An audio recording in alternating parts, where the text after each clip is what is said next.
دوستوں کہا جاتا ہے کہ اسلام میں عورتوں کی آدھی گواہی ہے اور مرد کی پوری ایک گواہی ہوتی ہے، اور اس بات کو ڈیفینڈ کرنے کے لیے علماء کرام طرح طرح کی دلائل دیتے ہیں۔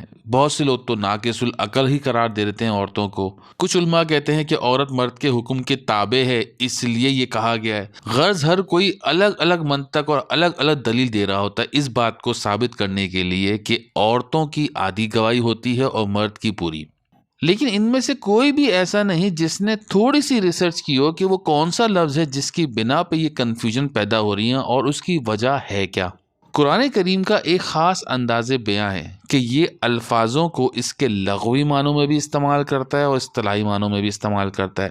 عورتوں کی گواہی کے بارے میں جو آیت آئی ہے اس میں قرآن کریم کہتا ہے کہ تم جب بھی لین دین کا معاملہ کرو تو لکھت پڑھت کر لو، اس کو لکھ لو، معاہدے کی صورت میں لے لو، اور اس کے ساتھ ساتھ دو مردوں کو گواہ بنا لو، اور اگر دو مرد اویلیبل نہ ہو تو ایک مرد اور دو عورتوں کو گواہ بنا لو۔ اور یہاں لفظ آیا ہے تدلہ، جس کا ترجمہ کیا جا رہا ہے بھول جانا، یعنی کہ اگر کوئی ایک عورت بھول جائے تو دوسری یاد دلا دے۔ بھول جانا تدلہ کا اصطلاحی معنی ہوتا ہے، اس کا لغوی معنی ہوتے راستے سے ہٹ جانا یا وقت پر کوئی چیز دستیاب نہ ہونا۔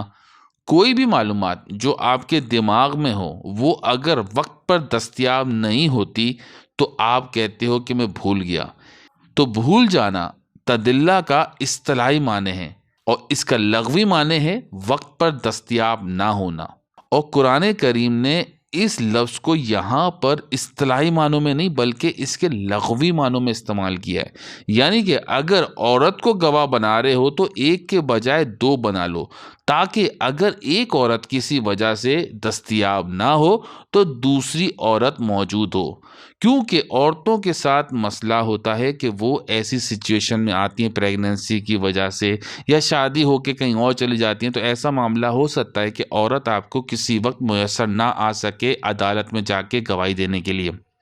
اس وجہ سے اگر عورتوں کو گواہ بنا رہے ہو تو ایک کی جگہ دو عورتوں کو بنا لو۔ اور بھولنے کی بات کا تو یہاں سوال ہی پیدا نہیں ہوتا، کیونکہ قرآن شریف کہہ رہا ہے کہ پہلے یہ معاہدہ لکھ لو اور جو چیز لکھی ہوئی ہو اس پر گواہ بنا لو۔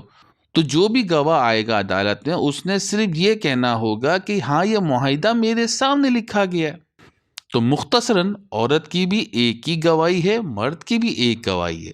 لیکن اگر عورت کو گواہ بنا رہے ہو تو عورت کے ساتھ کچھ مجبوریاں ہوتی ہیں، اس وجہ سے احتیاطاً دو عورتوں کو گواہ بنا لو تاکہ کوئی ایک تو اویلیبل ہو جائے اور عدالت میں جا کے تمہارا گواہی دے سکے۔